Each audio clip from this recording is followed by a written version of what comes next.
It's warmer now. So thanks, everybody.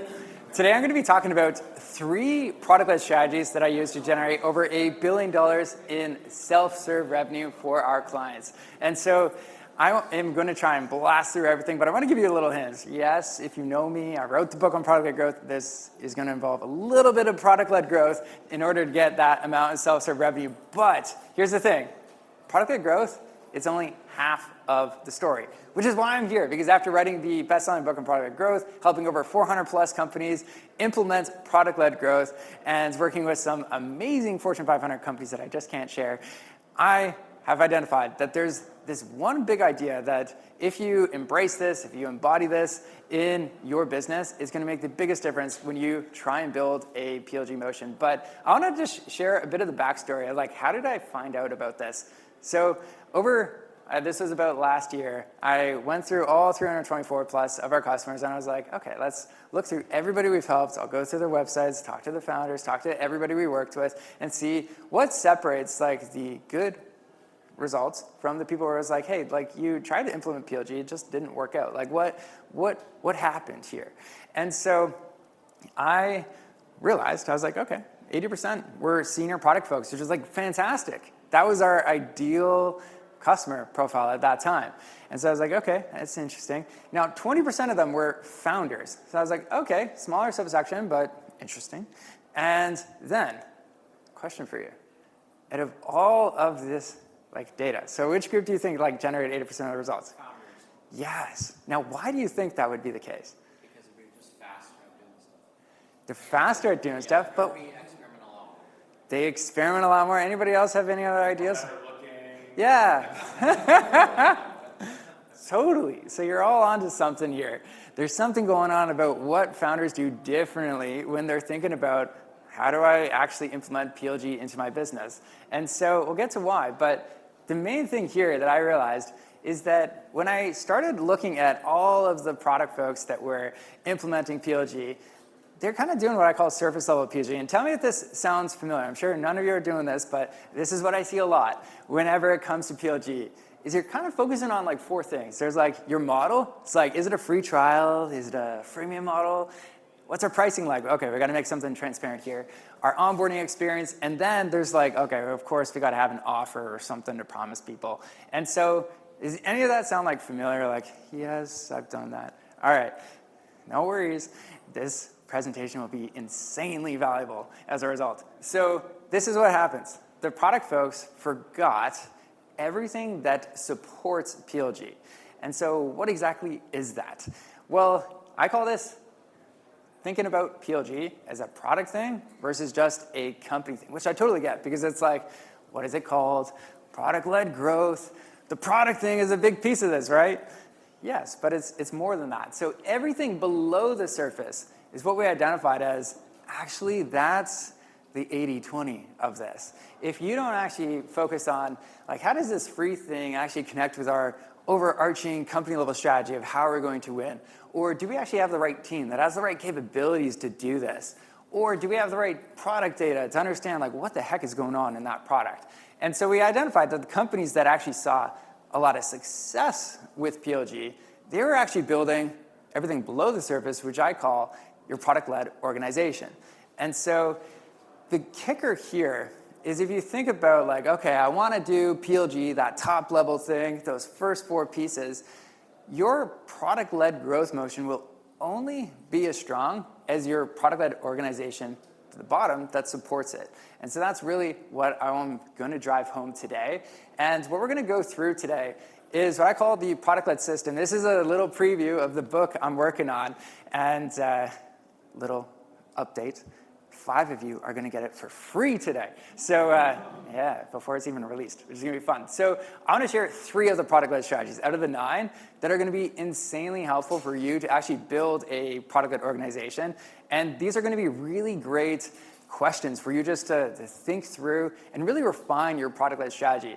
So first question is, how clearly are you the obvious choice for customers in your market? Where do you stand on this scale? Are you kind of like in the first part where you're like, yeah, 1 to 2, like, barely noticeable? Anybody? Okay, that's fine. and that's where a lot of people are too. Is it fairly apparent where you're like, I think, we're like, okay, maybe obvious choice? Okay, yeah. And then how many of you are like, damn, like there's no way a customer could come into this space and be like, we're not the obvious choice. Anybody there? All right, so the rest of people not participating are liars. You're one of them. So just think about what that looks like for you, because the goal here with the winning strategies, you have to be in the position where you're like, okay, we are the obvious choice in one part of the market. So this I kind of ripped off of the book Essentialism, which if anybody's read it, fantastic book. You can take a lot away from just the cover of the book, because it is this, actually. And a bad strategy is a lot like this one, where it's like, okay, we're going to expend energy in all these different directions. A fantastic winning strategy is like this, where it's like you actually direct everybody's energy into one place. So how many people want to be like this one? On the right? Yeah? Cool. All right, now these 5 questions will help you do just that. So the first one is, which market do you think you could become the obvious choice in? What does that look like? I believe every one of you in your business, you can become the obvious choice in a market. Not every market, but a given market. You just have to get really, really clear on what that looks like for your business. So that's the first big task. Try and think about, what does that look like for your business? Now, once you're clear on what you can become the obvious choice in, the next piece is, where do you actually play in your business? So I'm talking about, like, who is your ideal customer? What is the problem you solve? What are the marketing channels that you're going to really hone in on, dial up? And once you're clear on where you're going to play, the next thing is, how the heck are you going to win in this particular case? So I'm talking about, how do you build hard to copy moats? And so these are really thinking about, like, is it you're going to differentiate? Is it operational efficiency? Is it user experience? And what we identified, there's like these 15 main moats. So you got to really think about in your business, but less is more. What are those top 2 or maybe 3 moats that you got to dial in as far as how you're going to win in your business? So that's the third thing. There's 2 more. The next one is, what is the winning picture? So when we think about your business, what does that 1-year picture look like? If at the end of this year, like, what does that look like?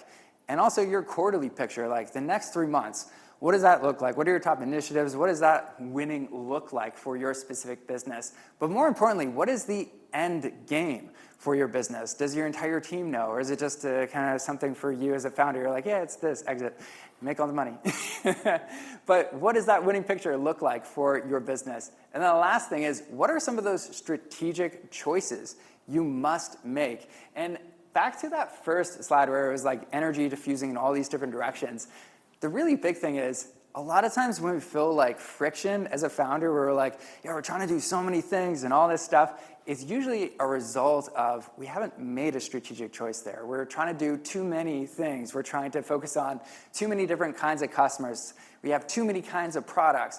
And so we just need to bolt it down and make a strategic choice to say, no, actually, we can't do everything. We can only do a few things really well. So combined, I call that the Bullseye Strategy framework that helps you really become the obvious choice in your specific market. So that's one of the product-led strategies that you can use for your business. Now, I want to share 2 more. The next one is the most popular when we talk about what the heck do you give away for free for your product-led motion. So I want to go through the model component. And so, quick kind of quiz. How intentional do you feel like your free model is? Is it like we just guessed? Anybody? Nobody? Oh, okay, a couple. Is it, I think it's okay. Like it's kind of working, somewhere in the 5 to 6. Okay, yeah, a lot more people. And is it like, yes, this is perfectly free. Do not touch it. We've nailed it. Okay, 1 person. Awesome, we got a chalk.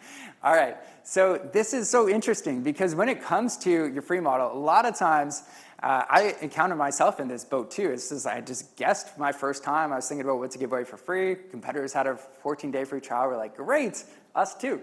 And so I want to give you the Mario analogy as far as how you think about what the heck do you give away for free. So the first kind of like insight here is a great free model is just like playing Mario. So little Mario over here, he picks up the flower, he grows like much bigger, spews fire, he's really cool, he's badass, all that thing. So like that's an amazing free experience. Now, when it comes to like what is most common, it's usually something like this, where it's like, okay, somebody signs up for your free trial, and they're exactly the same. There's like no difference. Anybody have like that trial experience where you're like, yeah, it's not that fun. I mean, you do it, and then you're like, okay, but I'm not really going to come back to that product again and again.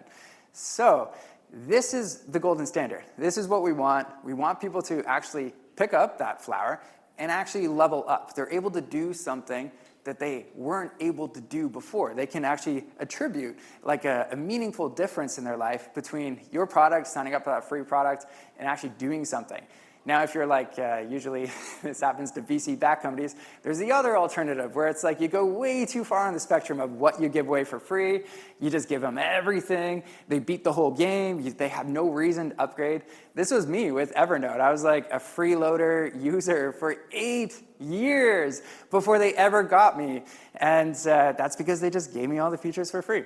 So think about that for your product. What is that fine line of what you need to give away for free? Now, I'll share a quick example with Tetra. And when you actually nail this for your business. So with Tetra, one of the things that they initially had was a free trial motion. And so if you don't know what Tetra is, it's like a Wikipedia knowledge-based tool, kind of like Notion in a lot of ways. And so they had a 14-day free trial. You would sign up for it. And it's kind of like a Google Doc. It's nice, easy to use, all those things.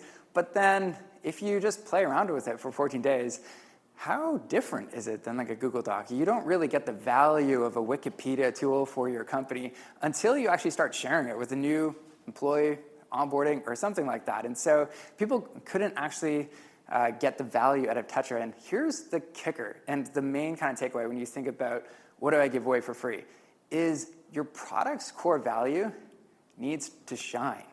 In this case, with their free motion, it couldn't shine. It was like, I would only see the value of Tetra when I onboard new people, and then they start using the product. And so if that's your case in your free product, you're like, our best feature is the coolest thing about our product. Nobody can see that value. Then, okay, we got to switch things up. So whenever Tetra switched it up, they decided, okay, we need to give a freemium motion for this product. And what you can see here is the number of signups for their switch. It started to skyrocket as soon as they made that switch. The number of actually like net new MRR started to grow when you get the right model. And then also when it came to the number of upgrades, those also started going up as well. And the retention, I don't have that graph here, but that also started to increase. So I wanted to share the example because whenever you pick the right model, you will see more signups. You will see more people upgrading. You will see more upgrades. You'll see less churn at the end of the day when you get it. Now, here's how you can actually decide at the end of this, what the heck do you give away for free? So the first thing you got to do is, this is your user at the other side, and you got to think about, okay, for them to get to all the way to this side, what are the levels? I want you to like obsess about this. Get a little like nerdy, gamify this with me. There's level 1, level 2, level 3.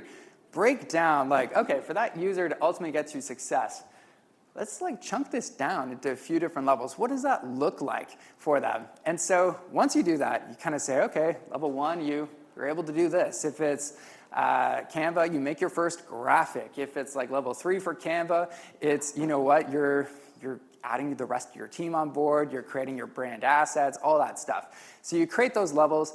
Then the next thing is you got to identify what are all those challenges that get in their way? What are all of those things that prevent them from hitting level 1, from hitting level 2, from hitting level 3? You map out everything, not just product stuff, skill deficiencies, knowledge gaps, all the things that might be missing for them to actually see success in each of those levels. So you map out all those challenges, and then what you do is you're just trying to identify, okay, what are all the solutions? If we think about any potential solution, what are some of the best ones we could give people to really just overcome each of those challenges at that specific level? So once they start level 1, it's much easier for them to actually overcome. And then the last thing is just tighten it up, go through what the heck is this called? Is it a usage-based model? Is it a freemium model? All that stuff. Get really specific on what this is so people know what they're signing up for on that end. So that is the second product-led strategy. That is how you decide what to give away for free and what is paid. The last one I want to leave you with real quick is the onboarding component. So this is all about how do you actually get people to value within your product as soon as humanly possible. So quick question. How easy is it to sign up, get to value, and upgrade your product? Is it super difficult? Is it extremely smooth? Or is it effortless? Just think about that in your head, and we'll get through the framework real quick. But first, I want to give you a quick example. So this is my friend's company, Snappr.com. They got like 10,000 plus signups per week on their website. And at that time, I was kind of talking to the founder, Chris. I'm like, hey, like how many signups? What do they typically do in the product? How many people who sign up actually go into the product? He was like, I don't quite know. So then he went into Mixpanel. He tried to like rummage through the numbers. He came back to me. He was like, Wes, yeah, we have this one step that they have to do before they go into the product. It's the email verification step. And 27% of people don't ever even do this step and go into the product. I was like, interesting. I mean, I've seen this before, but like that's a lot of people you're missing out on. And so we decided on how to actually address this. We said, okay, let's, you still need this step, okay. In that case, I was trying to convince them not, but they're like, we gotta keep this step, but let's delay it, The first time people log into this product, they don't have to do this. The second time, okay, on that login page, if they haven't verified it yet, they gotta do this step to get in the second time. But like, let's make it easy for the first time users. So as soon as we did this, anybody wanna take a guess at the percentage of their monthly recurring revenue of how much it boosted within the next month of rolling this out? Anybody want to take a guess? 20%. Yes, you got it. So 20%, bang on. You win a prize. Yes, it was 20%. And he kept sending us screenshots. I was like, oh my God, this is amazing. I'm so excited for you because we made frictionless onboarding. And that is the goal. When we reduce friction, most times you will see the similar result. So that's why more users upgraded. We made it frictionless. But how do we actually do this for your product? There's 3 things you got to do. Actually, 4. Let's talk about the first one. First one is, you see the bowling alley, this part? I forget what we call it. Pins? Yes, pins. When you strike them out, that's called the first strike. Get very clear on like what is that first strike for your product.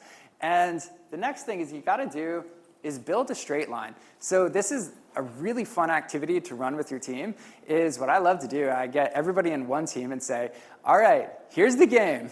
You're going to find the fastest path to get to value. And you have them kind of all go through, jot down every single step. And then what you're supposed to do is just find out, okay, what is the fast path? What is the exact minimum number of steps to get to value? And so how you do that is, if it's like a red step, it's something where it's like, hey, that's like we could kill it. It does not matter. We don't need it. Yellow step, kind of advanced. Let's delay that step. But you're just left with the green steps. That's your straight line. Now, once you have your straight line, the next thing you got to do is layer on a product bumper. So anybody seen like those tool tips, little things when you log into a product? Yeah. So product bumpers are amazing when you use them right. They're terribly annoying when you don't know what you're doing and you just wander around slapping on onboarding tool tips, and yeah, it doesn't drive anybody anywhere. So what you want to do is you just use product bumpers every single time for one of those straight line onboarding steps so that the first time somebody goes into the product, it's really easy. And you don't have to use the onboarding tips. You could just make your product easy to use in the first place. But that's what you want to do, is make it really, really simple for people to get to that value. But that's still not enough. People will still drop off. The next thing you got to do is build a conversational bumper. And that conversational bumper it could be emails, it could be text, it could be even reaching out to people on LinkedIn. If they signed up, you found them, you're like, hey, I saw you signed up for our products. How can we help you? I noticed you got stuck in the onboarding. Could I set it up for you? And it's just being helpful for that part and guiding them back on to the straight line, wherever they are. And so combined, that's how you create that frictionless onboarding experience that improves with getting more people to value. So where do we go from here at the end of this? So I want to recap this real quick. So remember, PLG is only half of the story. You need to build a product organization to make this work for your business. How you do that is you got to build a winning strategy for your business, design an intentional model, and then you also have to craft frictionless onboarding for your business. And how you do that is you can build a product-led organization. Now, for the last part, these are like the full kind of 9 frameworks and product-led strategies you can utilize. I did say I had a gift for the people who are fastest on this one. So here's a little challenge. The first 5 people that scan this QR code on the next page, you're going to get the free product-led playbook. And this is going to be a fun game here because, you ready? This book isn't released yet, so you're going to actually get it tomorrow. You ready? Set, go. All right. I'm super pumped to share this book with you because I've been working on it for years, as Nathan said. It's release date October 1st, and I haven't shared that anywhere else, so don't tell anybody, but yes, it's coming out. So thank you, everybody, for attending my talk. This was great. For bringing your warm body energy, because this room is warm now. Thank you. And I think up next, we got Steven.